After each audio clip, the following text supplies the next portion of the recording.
If I can offer you one tip while staying at Lug Lamping, it's going to be wake up early.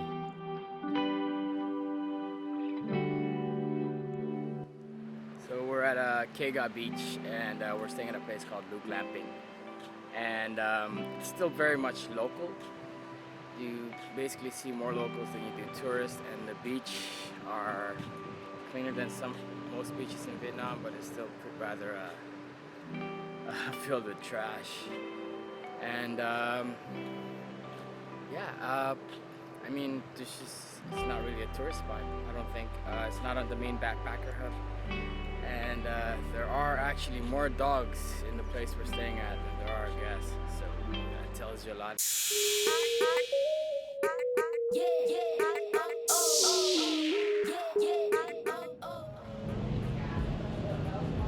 What the fuck is this?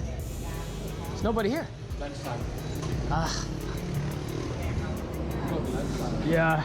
They're not here? No. Yeah? Is that it? Let's get some. Hey, they have a bathroom there. Yeah, it's probably gonna be better than that outhouse. I had trouble starting my bike earlier, so right now we're in Lagi area and we're gonna try to get it fixed here at the Honda shop. Hopefully it's just the battery and then we can get back on the road and get settled down somewhere. We'll see.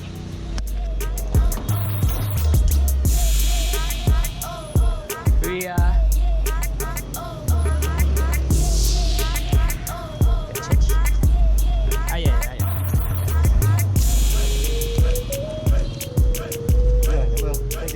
Come on. This is common with large vehicles taking your road.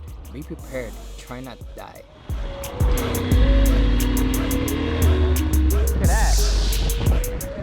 You need to pass through Phan Thiet to get to Muine. Although it is not a main tourist hub, it does provide some good old Vietnam views.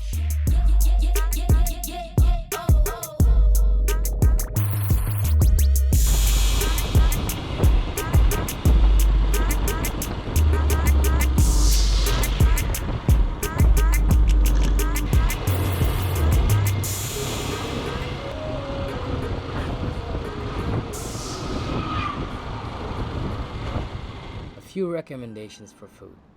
Sinbad's has great gyros and Mediterranean food, properly seasoned and sized for our Western guts.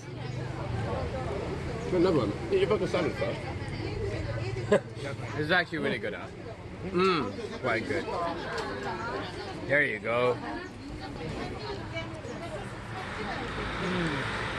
Only downside to this place is that it is small and gets really hot if you're sitting inside.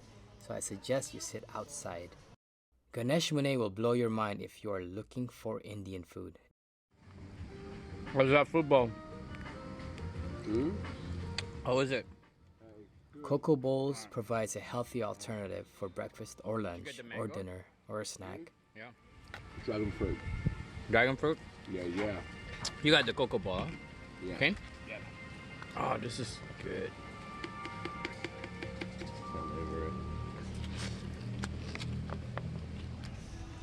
Speaking as a backpacker, there are two places I would recommend to stay at. The first would be Vietnam Backpackers Hostel, which provides clean and functional rooms at a very good price. I think we paid around $20 per night for our 3-bed room. It has a nice and cozy pool with a bar attached, and they start offering free shots and drink specials starting from 3 p.m. Muine Hills Backpackers has everything Vietnam Backpackers Hostel has, but it offers a much better view from its pool and common areas. It's basically Vietnam Backpackers 2.0. It is also a short walk to the beach to watch kite surfers during sunset. Kite surfing is probably what Muine is most famous for. The wind here is constantly strong. Normal surfing is quite a thing in certain areas as well. Wind creates waves, and Muine has a lot of it.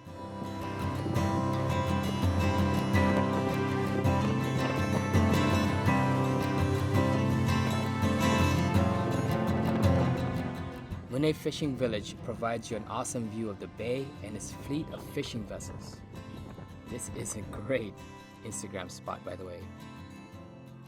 I highly recommend taking a jeep tour to the white sand dunes since you have to pass through the infamous checkpoint on your way there. They will hassle you if you're riding. Yeah, I can. The red sand dunes are stunning at any hour, but it gets scorching hot during midday. Dying of thirst. Dying of thirst. Oh well, gotta hide that party over there. Muine's nightlife pales in comparison to the big cities in Vietnam. I do recommend hitting up Chill Out Cafe if you are a fan of shisha. The presentation and quality of the tobacco is probably the best in the area.